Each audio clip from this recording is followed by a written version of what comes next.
L'objectif de cet exercice, c'est d'analyser un choc inélastique. Donc un choc inélastique, c'est deux objets qui se rentrent dedans et qui restent collés après la collision. Lors de n'importe quel choc, on a la quantité de mouvement qui est conservée. La quantité de mouvement, c'est la masse fois la vitesse. Donc la quantité de mouvement initiale sera égale à la quantité de mouvement après l'impact, sachant que après l'impact, les deux objets sont collés.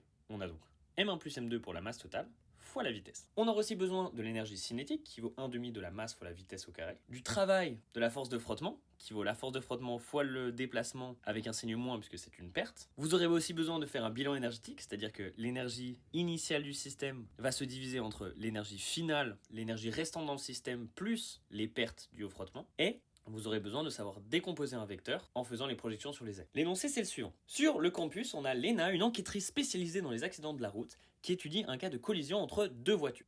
On a un refus de priorité à droite, et on a une voiture qui arrive avec une vitesse V1, qui va venir percuter une autre voiture qui allait une vitesse V2. Les deux étaient originellement dans des trajectoires perpendiculaires. Elles vont se rentrer dedans et partir ensemble avec un angle alpha par rapport à l'horizontale. Tout ce qu'on sait, c'est la distance de freinage et les masses des deux voitures, ainsi que le coefficient de frottement. Est-ce que vous serez capable de trouver la vitesse de la voiture rouge avant le choc?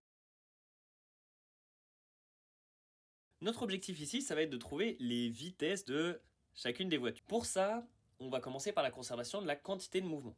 La quantité de mouvement avant le choc, ça va être la quantité de mouvement de cette voiture qui vaut sa masse fois sa vitesse, et la quantité de mouvement de cette voiture qui vaut, pareil, sa masse fois sa vitesse. Il faut faire attention parce que c'est des vecteurs. Donc, on va avoir une quantité de mouvement qui est vectorielle, projetée sur les deux axes ici. Après le choc, on a une quantité de mouvement qui est dans ce sens-là, avec la masse du système qui est la masse des deux voitures, m1 plus m2, et la vitesse qui est vc, une vitesse qu'on ne connaît pas encore, mais qu'on sait qui va dans cette direction. Ensuite, qu'est-ce qu'on sait dans ce problème? C'est qu'on a des traces de freinage sur une certaine distance connue. Donc, on peut se dire que toute l'énergie cinétique qui était ici est passée en travail du frottement, puisque à cet endroit-là, les deux voitures se sont arrêtées. Donc on a l'énergie cinétique à cet endroit-là qui vaut cette valeur, et le travail des forces de frottement qui vaut la force de frottement, ici, fois la distance parcourue. Les deux sont égales, on peut en déduire la valeur de la vitesse. Ensuite, on va projeter l'égalité de la quantité de mouvement sur chacun des axes. Ici, ce sera sur l'axe horizontal,